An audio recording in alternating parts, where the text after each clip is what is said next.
Hello and welcome to Sauti Ya Mama, the show about families and parenthood. On today's episode, we have George Ikua, who is a widower and a father of two. Here's his story.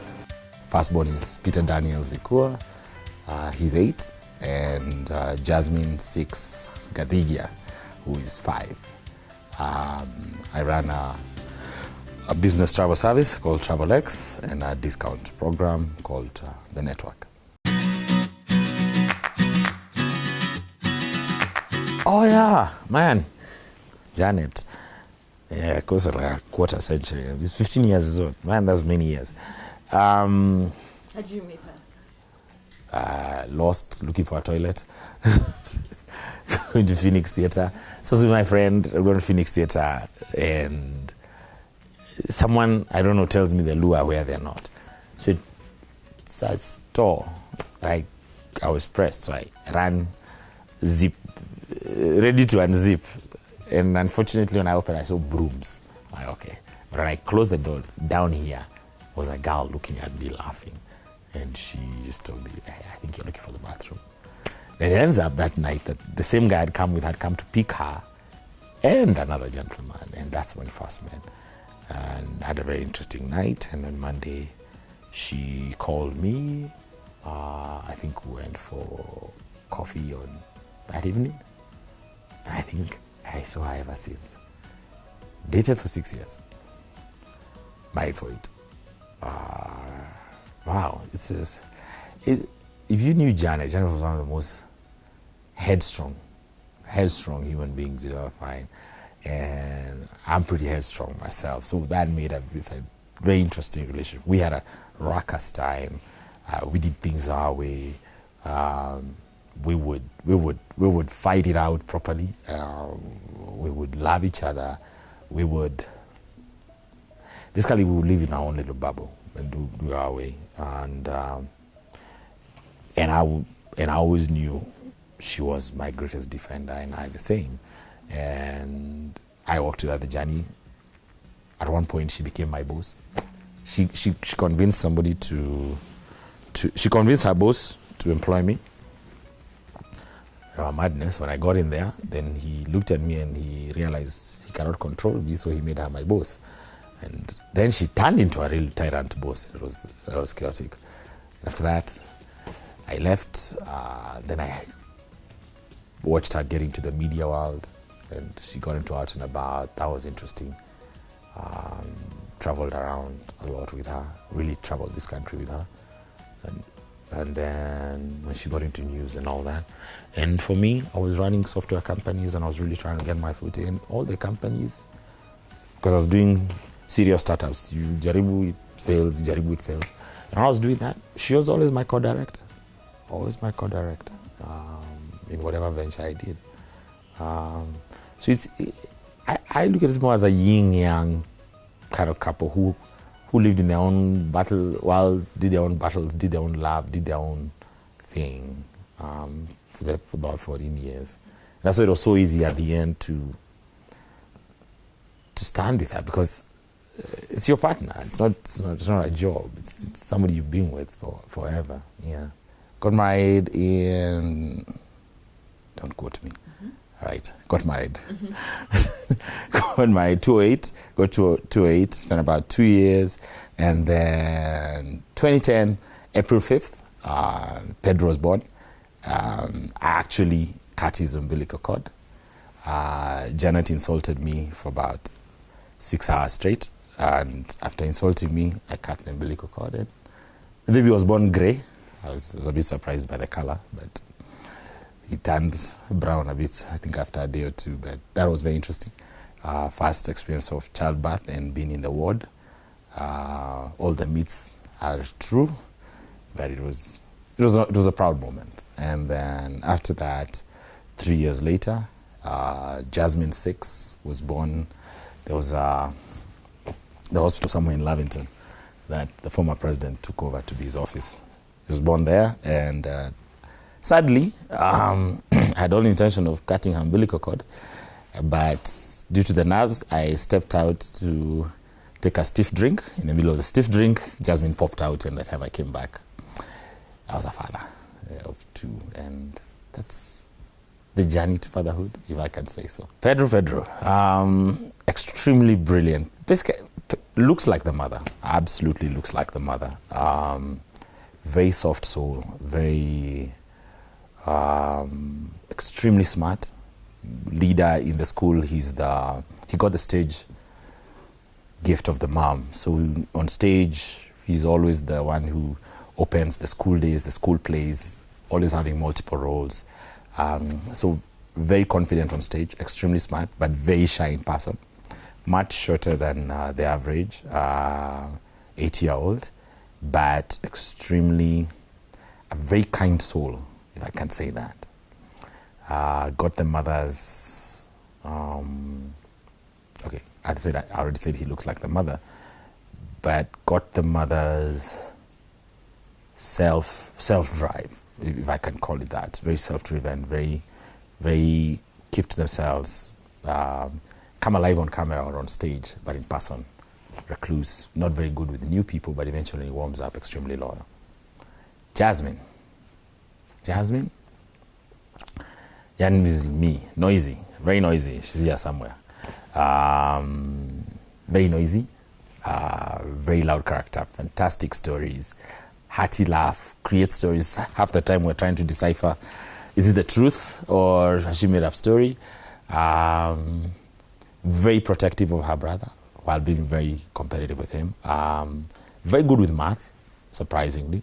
Pedro is very good with English, he's extremely good with math. Playful, an interesting character, I can say that. She's a present, very interesting character, yes. How was it for them, or how did you break the news that mom is sick, this is what mom is going through? Could they see like there's a change, mom was happy-go-lucky, then it has changed to being very somber? It was different for the two of them because Jasmine was very young. When Janet first got sick, Jasmine was 2. And being young, she couldn't really understand what was going on. So she just always knew mommy is sleeping and mommy is all this. And for her, it never really hit her. For Pedro, he was much older. He was 5. He was 5 at the time. 4 turning 5. And for him, he's one who, and they were extremely close. And he's the one who got to see the sickness. And he used to pray. The teachers would come and tell me, in class, he would stop everyone just to pray for his mommy. And he would do things like, he knew Janet loved the rain. And if it rained when they were in class, he would tell everyone, mommy likes sleeping when it's raining because she's sick. And they're very, very connected. It really hit him. And when we had to go to India and leave them here with a nanny alone, that was difficult. And that's the time I think they really knew she was really sick because we had to Skype in every day. Jasmine didn't get it. She just said, why in a computer? Can I come in there? And Pedro just kind of pulled back. That was hard on him. That was hard on him because he understood. And one time he was busy when Janet got healed the first time, and he was busy telling us what cancer is, and we had never told him. And it was quite surprising. He's a very keen mind. Trudy is extremely smart, so he'll pick up what adults are talking without showing and internalize it. And he knew she had cancer. When I came from the hospital and ran here, by then they had already broken the news over the media, and I came in and ran upstairs and I pulled them into the room, and because I didn't want them to hear from TV or neighbors or all that. And if you remember, it was April Fools, and there's a whole debate going on. I mean, so by the time I got here, even the press were already at the gate.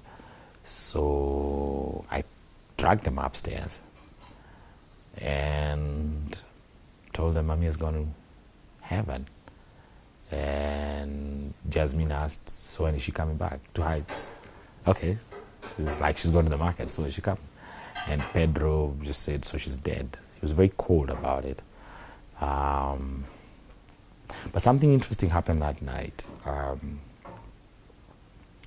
Janet passed around 3-4 a.m. And at around that same time, Pedro just woke up screaming and pooped his pants. And I believe around the same time. They were that connected between the two of them. And it's almost like when I was telling, it's like he knew that she was gone, but I can't really tell. And after that, the whole mess of, what is it called? Funeral and grieving started, yeah. Did you have somebody to talk to them, explain to them, or were you sure that they're taking the process well, or it was a daily thing of reassuring them, Mom is gone, but I'm here? I think, so there's a period, of course, of the funeral. So the period of the funeral, it's like a kaleidoscope. You're just juggling 20, 30 million things. So you barely have a minute, and everyone is being over. Actually, we had a birthday party because she died on 1st, and she was buried on the 7th. Pedro's birthday was on the 5th. We actually had that birthday party. And his best friend in school and the directors of the school and some close friends threw a party for him. And we had a normal party because we tried to keep it as normal as was. And what happens after the funeral is when it really starts to hit. I didn't get anyone to talk to them. But they individually found people who, because we were surrounded by a lot of people, so they individually picked on one person who they could discuss this with. And Pedro had this teacher in school who he had been very close to, who he used to tell the issues when the mom was sick. Very wonderful lady called Mrs. Kisilu. And I think it's her who walked him through. What I did is I fought it. I mean, I communicated through presence. You know, they don't actually believe you. Keep talking. They don't. It's words. Kids. It's your actions. So are you put together? Is everything going to be okay? Are you always here? It was quite difficult in the beginning because I was also going through my emotions and I was dealing with it by being away and being out and doing all these things. And so there were a lot of sleepovers and a lot of being away. But when a close friend of mine talked to me, said, "Hey, snap out of it. Go grieve near them where they can see you." So we've done a lot of. We've gone full circle. We have really come together just through time together, presence, and just realizing we're a band of three, and where they can call me and they can tell me anything, and I'm here, and we're very involved in each other's lives, and they actually, and just talk to them like adults now. Yeah. Theater. What class are you in? Eagle Nest 1. Eagle Nest 1. They're different. Jasmine is more the swimming type, so we'll do swimming with Jasmine. Pedro is the football type. Actually, he's at football now, so I would have gone with him for football. Jasmine is a dancer, so I take her for dance classes. She learns how to dance ominye. You know ominye? Omunye. She does those Nigerian hip hop dances. Pedro is really into the computer games and PS games, so we play a lot of PS with him and computer games. He's more into scientific research, so we sit and do astronomy research. I bought him a telescope, we look at the moon. Jasmine goes to the salon. I can't really help much there, so I just take her, or the nanny takes her. So I've learned to just separate. Together, we try and holiday a lot. We travel together, and we, at least half time or holiday, we try and go somewhere. We start just taking up cycling. So we just try and do things which are three of us, or one and one, and just make sure, basically I'm always around them one way or the other. Yeah.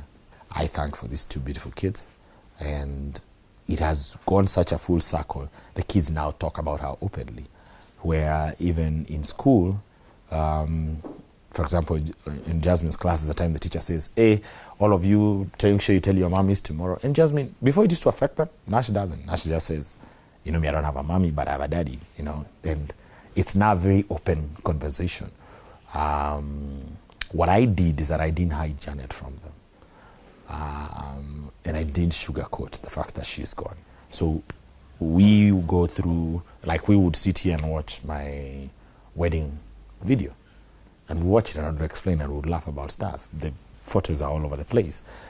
So I kept her in their lives and we talk about it and we don't share around her when somebody asks her. And so that has given them the confidence when somebody says, is that your mommy or where's your mommy or whatever? And they say, hey, no, my mommy is in heaven, but this is my life.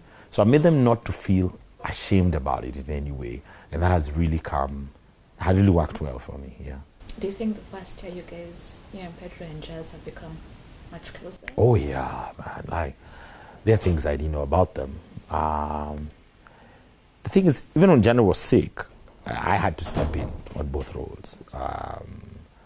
That is really, that was a time to make us really closer. But in the past year, one of the things that I learned is I'm the primary source of love now. That is something I cannot delegate or do anything. Immediately after Janet passed, I tried to send away the kids to other people to try and get myself some space to grieve and go through whatever emotions. But I found that it was really affecting them because kids need presence. That's all really kids really need. I say presence, not presence. Kids just need to see you. People, it's not like an adult. You know, you think to be an adult, you need to engage. I mean, I sit with you and I have to talk to you. But what kids really need is, are you here? Is Jasmine, the fact that she can hear my voice, she's somewhere there, that's enough for her. Should I need to be even looking for what activity are we doing together? So I used to struggle with that, like, okay, now we're here.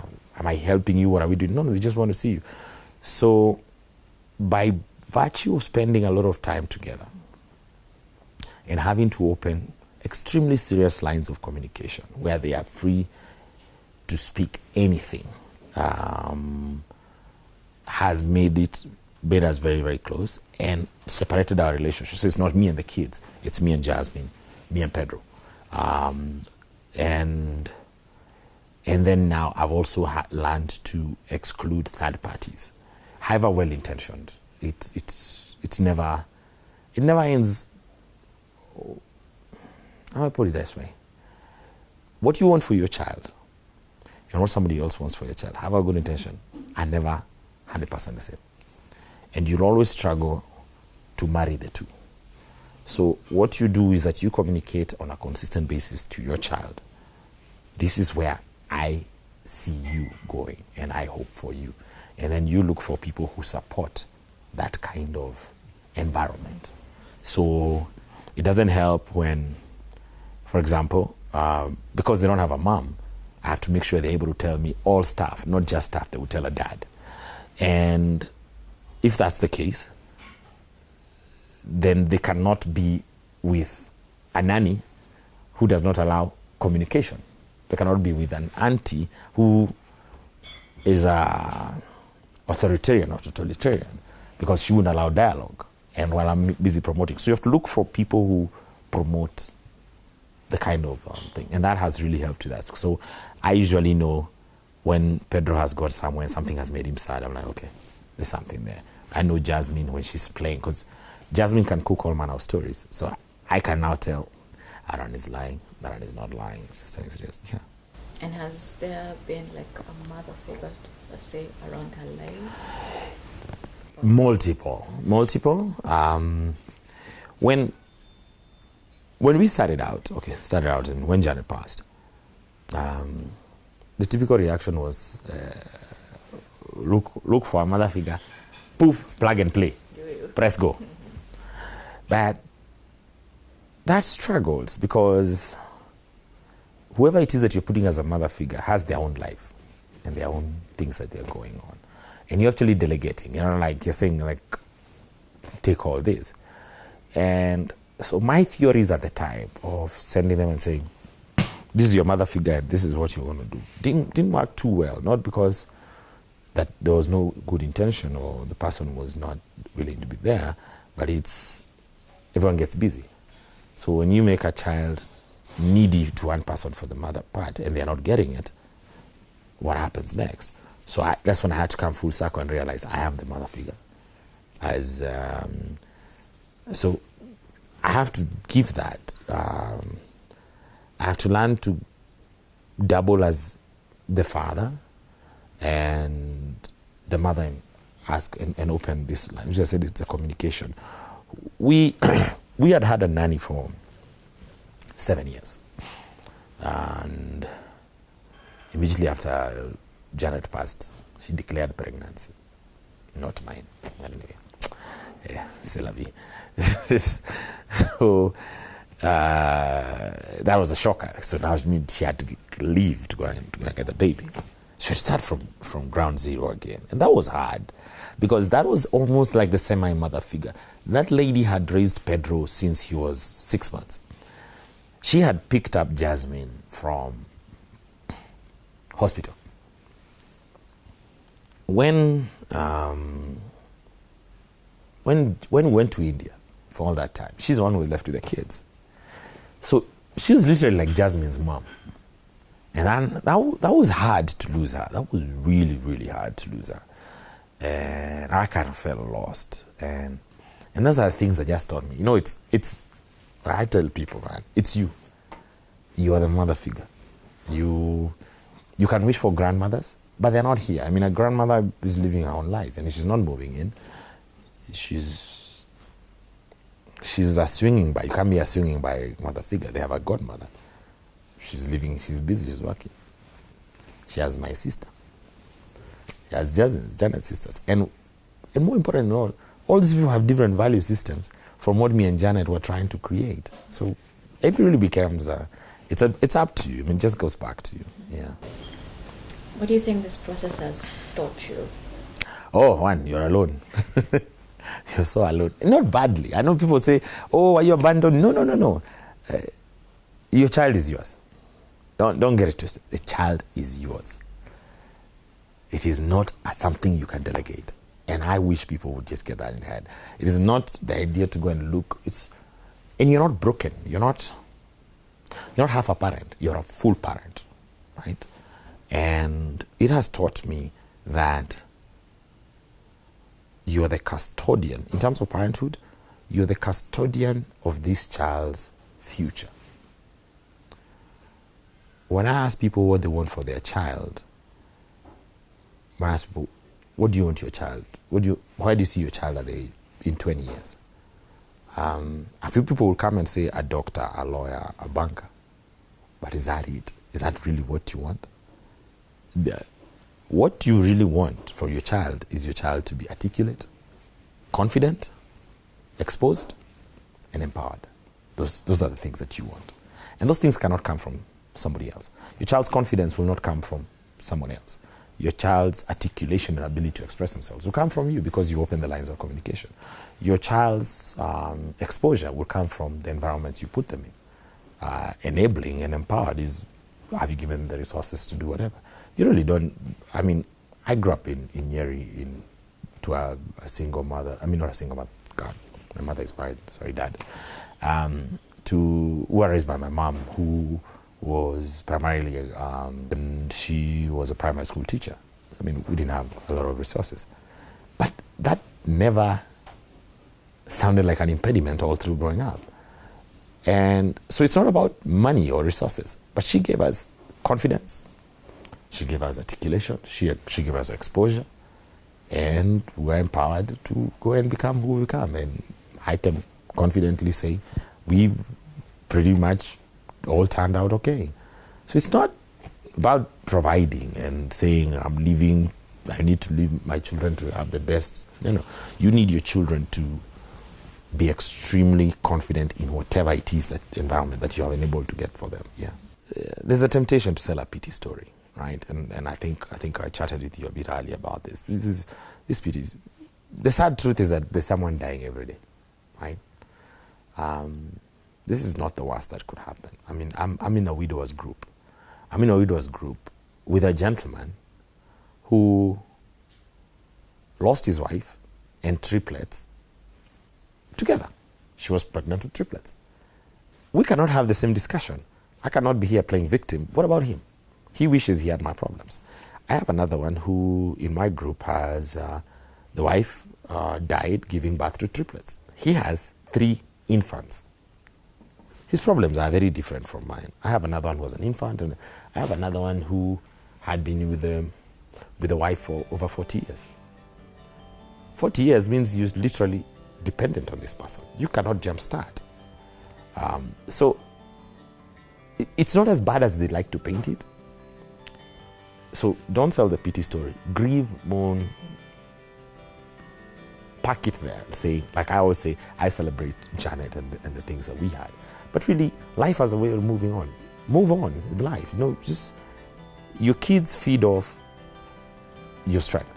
Your kids feed off your self-confidence. Your kids feed off, are you standing strong? That's what I would advise. So own it. Enjoy your children. They are yours. They're not anyone else's. They are yours. Enjoy them. Watch them grow. Watch them. Empower them to become them. And I'm telling you, it's a beautiful thing to watch. One of the many aims of Sauti Ya Mama is for parents to learn from other families' experiences, and we do hope George's story has done that for you. Thank you for watching Sauti Ya Mama. See you next week.